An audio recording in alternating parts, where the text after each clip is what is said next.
Bismillahirrahmanirrahim. Ila hadratin Nabiyil Mustafa Sayyidina wa Maulana Muhammadin sallallahu alaihi wasallam wa azwajihi wa alihi wa dzurriyyatihi wa ahli baiti wa ikhwanihi minal anbiya'i wal mursalin. Alaihi salatu wassalamu alaikum min majmain wal malaikatil muqarrabin. Wa tabi'ihim ihsan ila yaumil wa ila hadratil khulafa'ir rasyidin batilan. Wal awliyai was solihin wal ulamil amilina fuqaha wal hadis wa jamil mu'alifin susar sabul ma'alif salam taufik Sayyid Muhammad bin Umar wa sabul ma'alif jurumnya Syekh Ahmad Zaini Dahlan wa sabul ma'alif Syekh Umar bin Ahmad Baraja Imam Romli wa jamil mu'alifin radhiyallahu anhum rahimahumullah ta'ala wa nafa'at wa jama syaikhi wa satir jama syaikhina wa satir fidin wa din akhirah lahumul fatihah. A'udzu billahi minasyaitonir rajim. Bismillahirrahmanirrahim. Alhamdulillahi rabbil alamin arrahmanir rahim maliki yaumiddin. Iyyaka na'budu wa iyyaka nasta'in ihdinas siratal mustaqim siratal ladzina an'amta 'alaihim ghairil maghdubi 'alaihim waladdallin. Rabbighfirli amin. Bismillahirrahmanirrahim. Alhamdulillahirabbil alamin. Wassalatu wassalamu ala asrofil anbiya'i wal mursalin wa ala alihi washabihi ajmain amma ba'd. Qabaltu kabiwasin qabula khatamtu ala fami kabifami rasul wa tutawi unma akula salatu wassalamu alaika ya sayyidi ya rasulullah khud bi adi qala tailati adikni wa ma taufiqi illa billahil aliyil azim wa ma taufiqi illa billahi alaihi tawakkaltu wa huwa rabbul arsyil azim. Salam qalami rabbir rahim.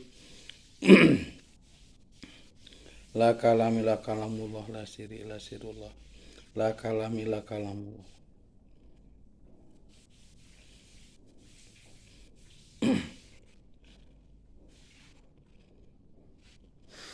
Allahumma aftah li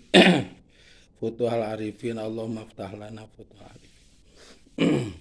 Bismillahirrahmanirrahim. Qala al-musannifu rahimahullah ta'ala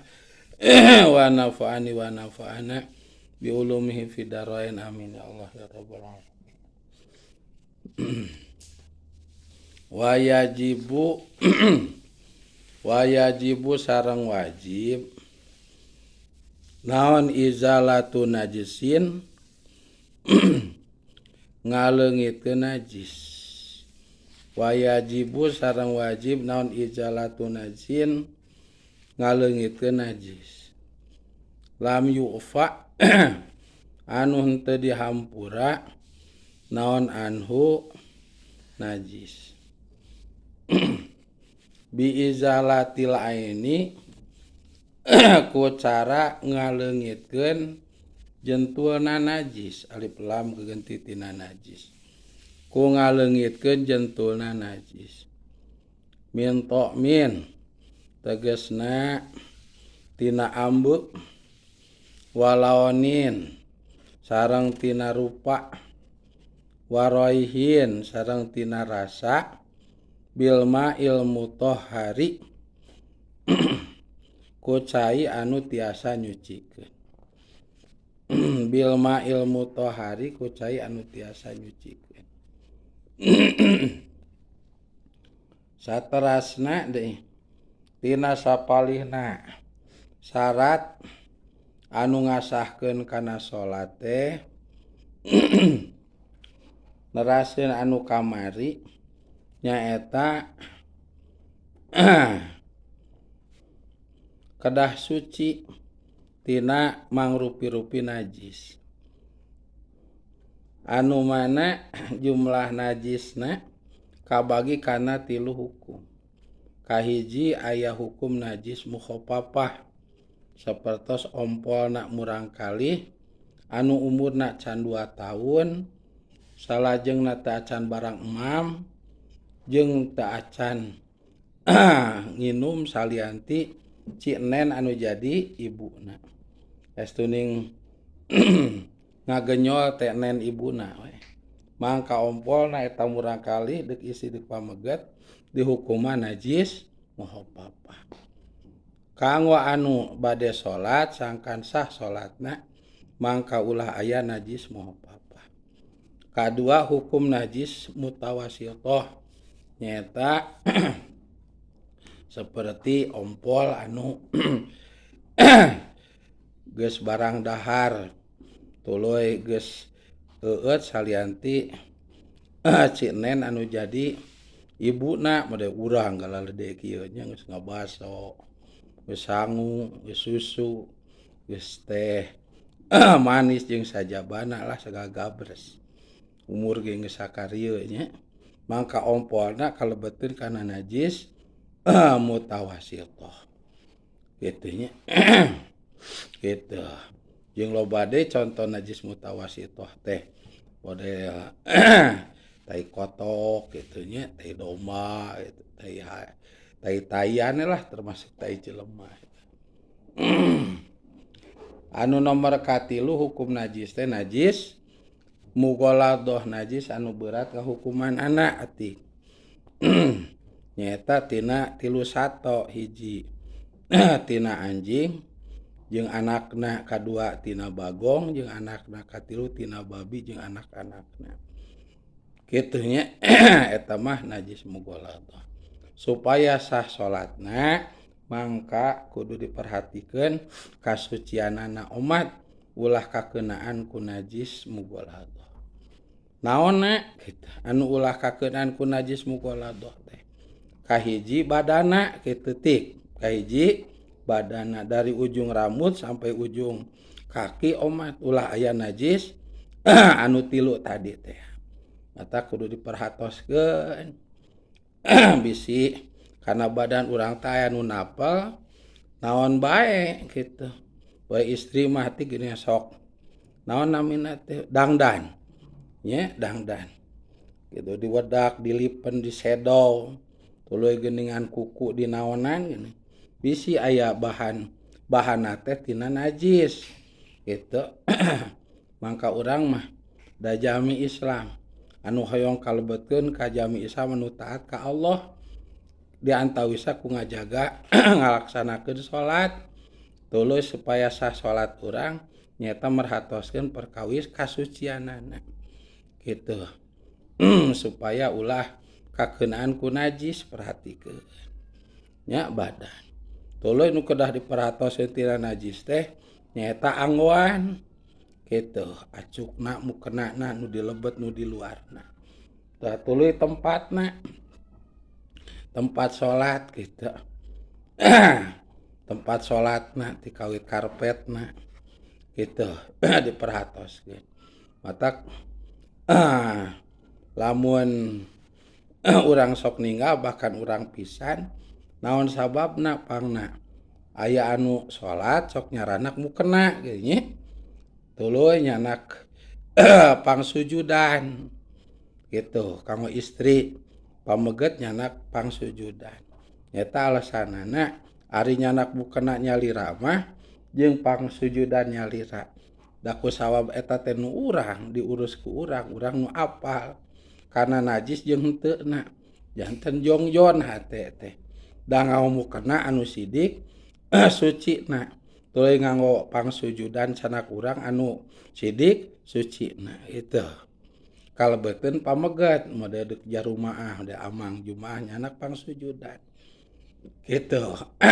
supaya terhindar tinu namina najis sanes berarti di ditu aya najis sanes sakan langkung afdol weh nyanak pangsujudan ti bumi anu sidik sucina terasa diamparkeun di ditu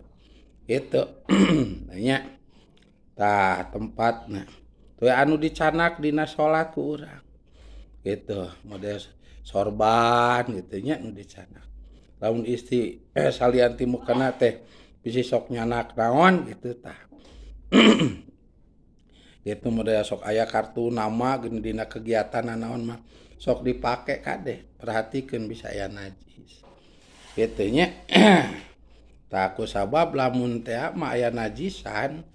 baik badan atau anu dianggo atau anu dicanak atau tempatna satuluyna teu buru-buru dipiceun kitu mangka batal salatna kitu nya mangka batal salatna ta ayeuna jangan musonif bade neraskeun kitu syarat anu ngasahkeun kana salat urang nyaeta wajib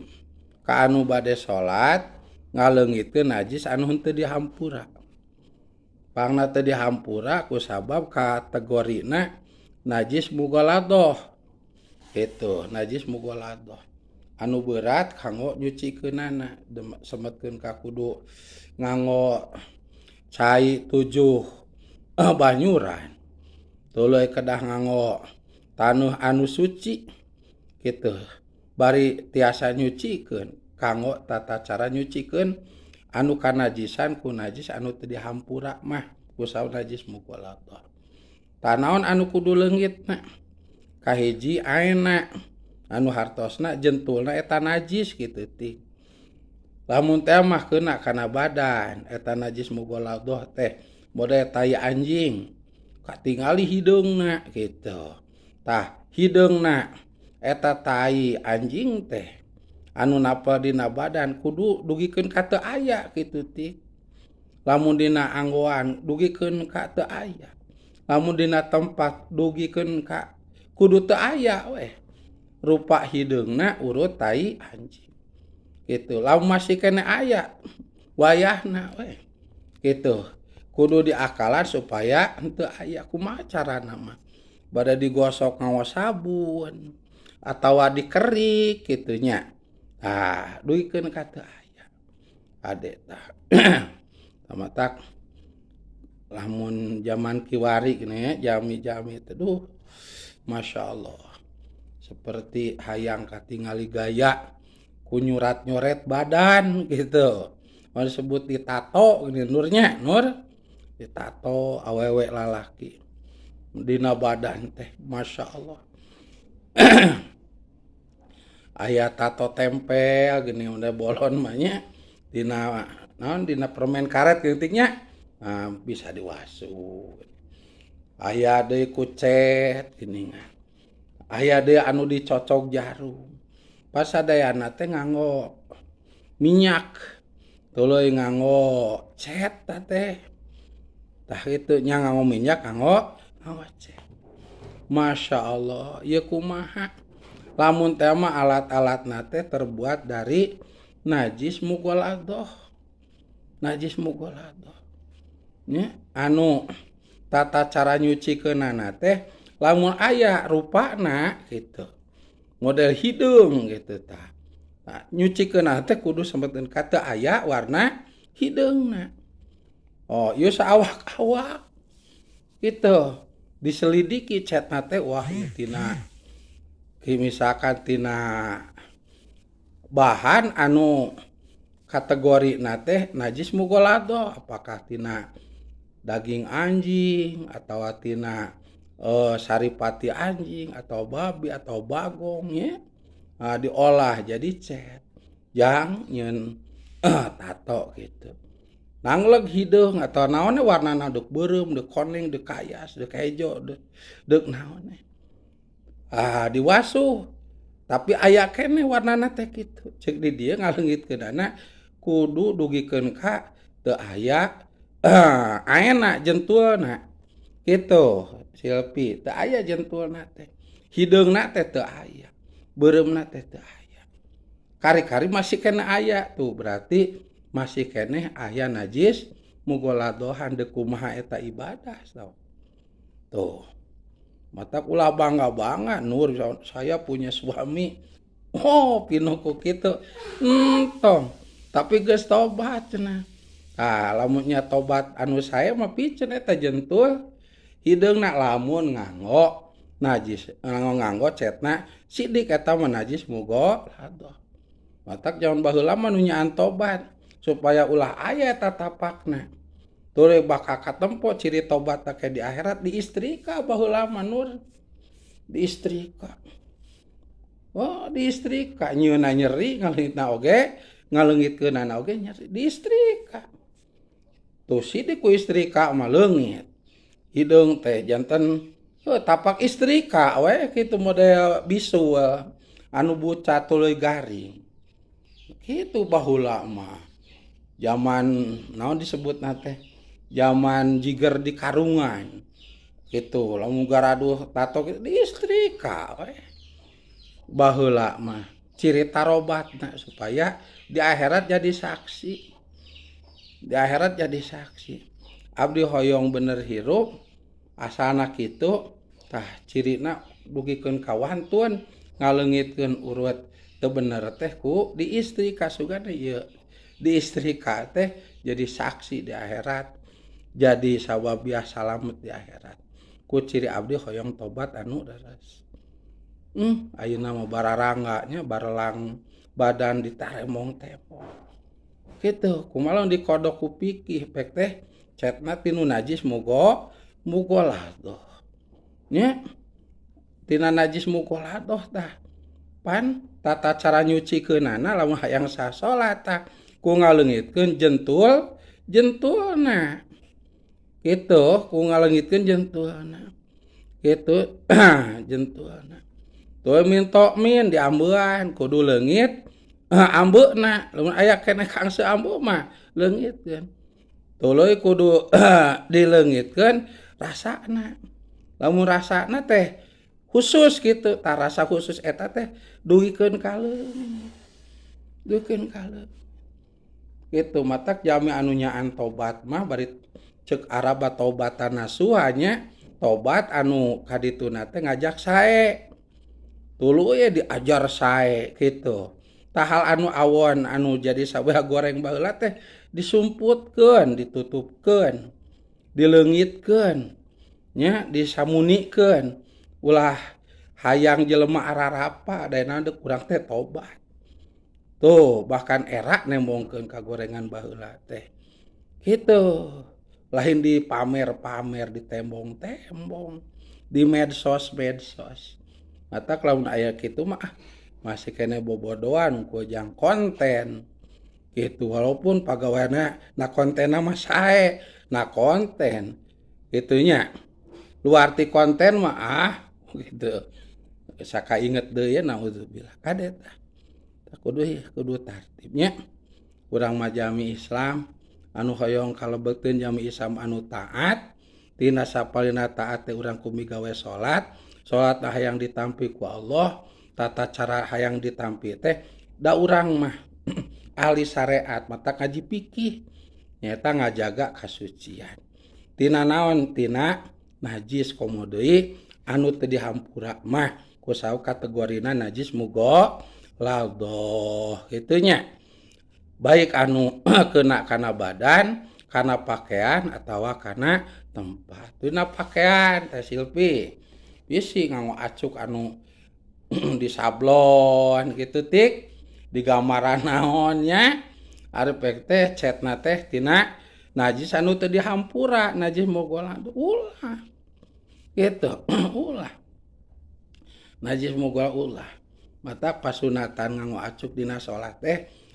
saya nama sawarna mun bade hideung mun bade bodas-bodas anu hejo-hejo jeung saterasna jangan anu pang abdol nama warna bodas matak istri ngamukeunna teh rata-rata warna bodas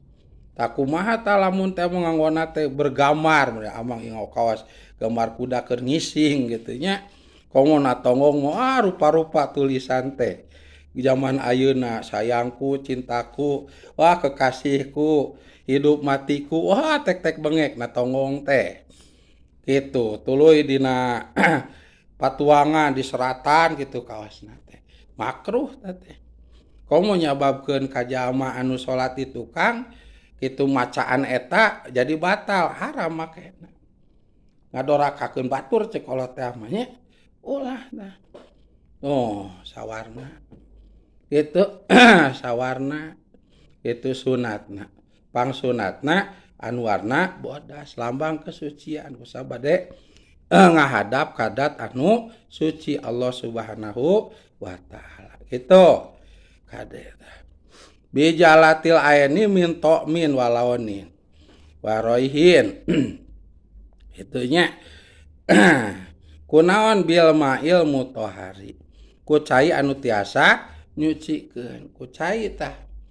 kitu anu tiasa nyucikeun berarti cai suci tur bari nyucikeun anu sebat ku cai mutlak teh kitu atiknya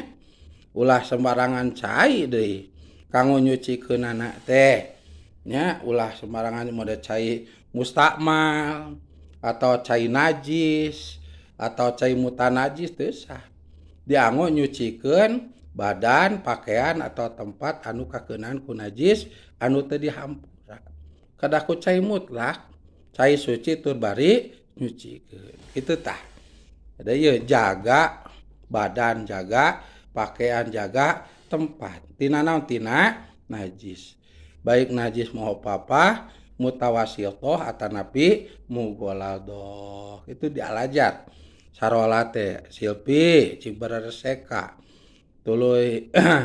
sing rarapih sing disiplin salat teh ulah boboroholan komo nyotoan huruy we tong ngobrol we komo di masjid tong gitu cing diajar bal alener da ngaji itu ame karaos berkah salat teh wal hukmiyatu yajri itu gitu gitu wal hukmiyatu jeung ari ngaran najis hukmiyah gitu eta yajri ngocorkeun bae ieu jalma gitu almaa kana cai gitu alaiha kana hukmiyah satuluina di najis teh aya anu disebut najis hukmiyah gitu tadi mah najis ainiyah nyaeta najis anu aya jentulna gitu lamun dina ambeuk gitu kaangse ambeuna teh dina rupa katingali rupana dina rasa karasa kitu rasana kitu ciri khasna tina eta najis teh tanu nomor kadua aya najis najis hukmiyah kitu kumaha tah ngaran najis hukmiyah teh nyata najis anu bangsa hukumanana wungkul gitu kumaha anu bangsa hukumanana wungkul teh tik nyata sidik eta badan atau pakaian atau tempat teh kanajisan gitu tik ngan ditaliti rupana teu katingal teu aya dirasaan teu aya rasaan diambuan teu kaambe tapi sidik eta teh kanajisan sidik kanajisan tapi ditaliti rupana teu katingal diangseuan teu kaangse dirasaan teu karasa tapi sidik eta teh kanajisan mangka nu kitu teh disebutna najis hukmiyah najis ngaranna wungkul gitu tapi dibuktikeun rasa rupa ambu mah teu aya tapi sidik eta teh kanajisan gitu gitu seperti naon contona seperti satetes ompol gitu anu asalna baseuh ku kalilaan jadi garing gitu tik nya anu asalna mah baseuh ku kalamian kapoe kaanginan janten garing ku sawab garing atuh rupana teu katingal da geus garing ambeuna teu kaangse da kaangin-angin itu tuh dirasaan teu karasa da satotol teh sakedik tapi sidik tak asa muasalna mah eta teh aya najisan ngan teu buru-buru disucikeun ingkeun we gitu diingkeun we tuh ku saw diingkeun jadi garing imak kapoe atau kaangin-angin ditingali teh aya rupaan diangse teh aya angsuan dirasa teu aya rasaan tapi sidik eta teh kanajisan tah kumaha eta sami kudu disucikeun tik nu kitu teh disebat najis hukmiyah kitu ulah pedah kieu misalkan urang teh papang gitu tik papang cingogo ari pek teh keuna kana sinyang keur cingogo teh ditingali ngawitan teh sakedik paling satotol gitu sagede kaleci gitunya lamun di sagedekeun kaleci mah sakali tos urang teh keluar teu buru-buru diwaso eta sinyang nu kaompolan teh nya teu buru-buru waso kewe cek urang teh lamun ngompolna jam 7 enjing tadek diwasona teh ke bila mana wudu bade salat lohor ingkeun atuh di jam 7 8 9 10 11 12 genep jam atuh garing ima kapoe ka angin-angin caritana urang teh deuk salat inget yen sarungna teh ka ompolan geus sagede kaleci urang teh dipilari belah mana tadi teh nya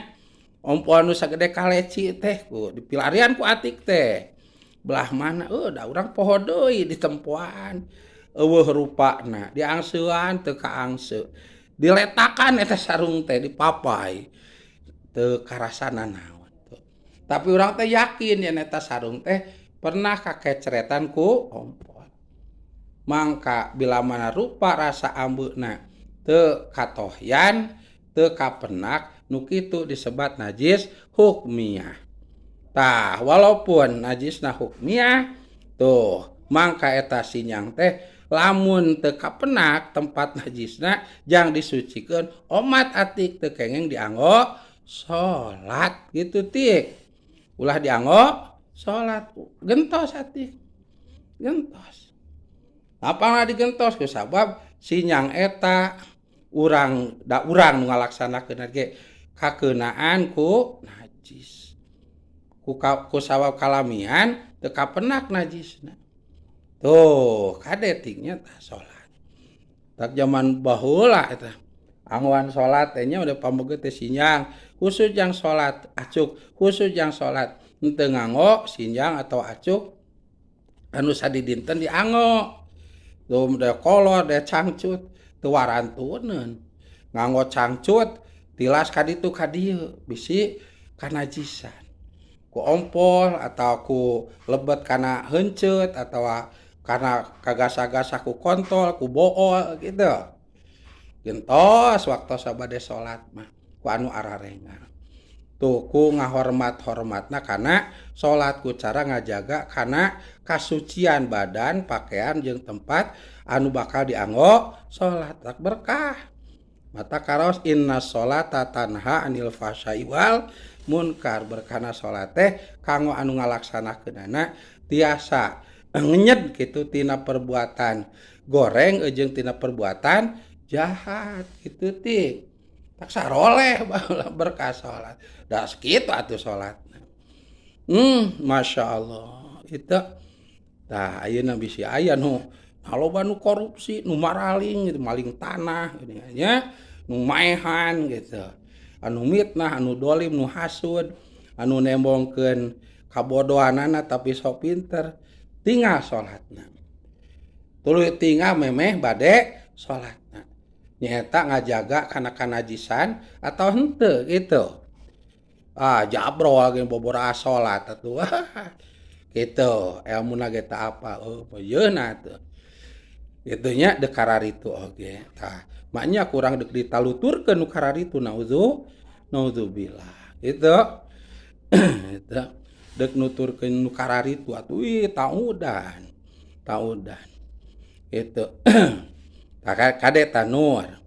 matak peryogina ngaos teh kieu tanur nya peryogina ngaos teh kieu matak ninggalkeun ngaos we geus we anu apa ge poho deui komodo nu teu apa mah apalna naon maka wani kana midamel dosa gede najan salat teh jeung ilmuna padahal masih dik teh najis dipake salat atuh haban mansuro seperti lebu disimpen dina luhur batu katebak angin dina pada teu aya tapakna lebar itu bakal janten musibah kana agama nya nya anu bakal jadi musibah kana agama teh panti 2 rupi alimun mutahatikun wa jahilun mutanasikun ijamah bodoh sok tahu gitu sok apa tapi embung milarian ilmuna gitu tapi manehna ngeureuyeuh ibadah mah tapi embung milari ilmuna model salat migawe tapi teu hoyong milari ilmuna jangan ngasahkeun kana salat model ngajaga tina najis tuh tungtungna menjadi fitnah Kak karena agama ongkos daek salat cenah eta teh tapi korupsi ongkos salat tapi ngadoliman batur ongkos salat tapi hasud ka batur ongkos salat tapi malingan tanah batur gitu ongkos salat tapi maehan gitu ongkos salat tapi ngentot awewe batur gitu tuh ditaliti salatna kumaha jabrol atuh pakaian aya najis ge dipake gitu badan aya najis oge gitu ngalaksanakeun salat tempat aya najisan ge dipake nah bisa kitu teu apaleun ilmuna napana teu apaleun alim ngawas naudzubillah ngawas kitu tik wal kalbiatu jeung ari najis anu bangsa anjing eta bigosliha ku ngumahna kalbiah sab'an ku 7 kitu sab'an ku 7 kali kumbahan ihdahunna anu ari salah sajina sab'un eta mamjujatun anu ditambihan biturobit tohuri ku tanuh anu suci gitu wal mujilatu jeung ngaleungitkeun lil aini kana jentulna wa in ta'adadat kitu sanajan bing bilangan kitu ieu kitu kalbiah wahidatan kana hiji wa yustaratu jeung disyaratkeun naon wurudul mai kitu ngucurkeunana cai in kana lamun kabuktian ieu maun eta qalilan anu saeutik tuluy nomor katiluna aya najis kalbiah cenah ting ta najis kalbiah mah tata cara nyucikeunana teh kudu ku 7 cai cai anu mana salah sahijina ti anu 7 eta teh kudu dicampuran ku taneuh anu suci tur bari nyucikeun gitu satuluina aena eta najis kudu leungit gitu model aen naon aen rasa kudu leungit ta rasana aen rupa kudu leungit eta rupana aen ambeu kudu leungit eta ambeuna gitu satuluina tata carana lamun caina seueur taneuna seueur tah eta kudu digebruskeun dibanyurkeun gitu gosrok semetkeun ka rasa rupa ambeu teh leungit tapi lamun cai anu dibagi 7 teh sakedik gitu carana kumaha dijurulungkeun kosokan itu tik jurulungkeun kosokan itu dugikeun ka seep eta 7 cai anu salah sahijina nganggo taneuh teh berat tik nya kanajisan ku najis mugoladoh mah najis kalbiah eta di luar nur dina badan geus berat na pakaian berat tuluy dina tempat salat berat kumaha ye nur lamun di dahar ta najis mugoladoh teh anjing babi bagong di dahar ka jero jadi tulang jadi gajih jadi daging jadi getih jadi ciduhnya jadi tanaga jadi urat jadi nanaon gitu nyababkeun gede awak urang tumbuhna tina dahareun anu kaasupkeun dina Islam itu diterangkeun ku fikih najis mugoladoh anu kudu dijauhan ku jalma Isa kumaha nyucikeun eta tik so di luar disertu tuh ku 7 cai hijina make taneuh ieu di jero sok ati taneuh kudu diwawal-wawal dikoclak-koclak gitu diinumkeun dikocak-kocak kana awak moal bisa matak lamun taya pitulung Gusti mah nya teu aya hidayah ti Gusti teu keng rahmat Gusti anu geus ngadar kitu poek hatena teh poek hatena poek ieu rajana otomatis kana otak sinyal bakal ruksak ucap lampahnya tata titik duduga priyoge teh mah balik ucapanana teh boleh nimbulkeun maksiat batur we kalakuanana ngajak-ajak kamaksiatan ka batur puguday manehna mah tuh naon sawah hatena poek sinyalna otakna jadi ruksak dina makanan tuh anu kawilang najis mughaladhah anu di dahar kumaha nyucikeunana kitu ti tah kitu barudah kade bab dahareun bab inuman kudu tartibnya kudu tartib barang beuli ulah asal ceuk basa ayeuna mah keur rame keur payu keur pada apa keur booming keur viral kitu nya tah taliti ieu teh bahanna tinu najis atau tinu suci peser najis urang mah jamaah Islam gitu anu hayang kawilang Islam nu taat ciri Islam nu taat teh menjaga makanan nu halal dimakan anu najis mah urang mah henteu nuang itu gitu nur wa yustaratu wurudul ma'i in kana qalilan wallahu a'lam jam 10:30 nya ngaos hiji teh silpi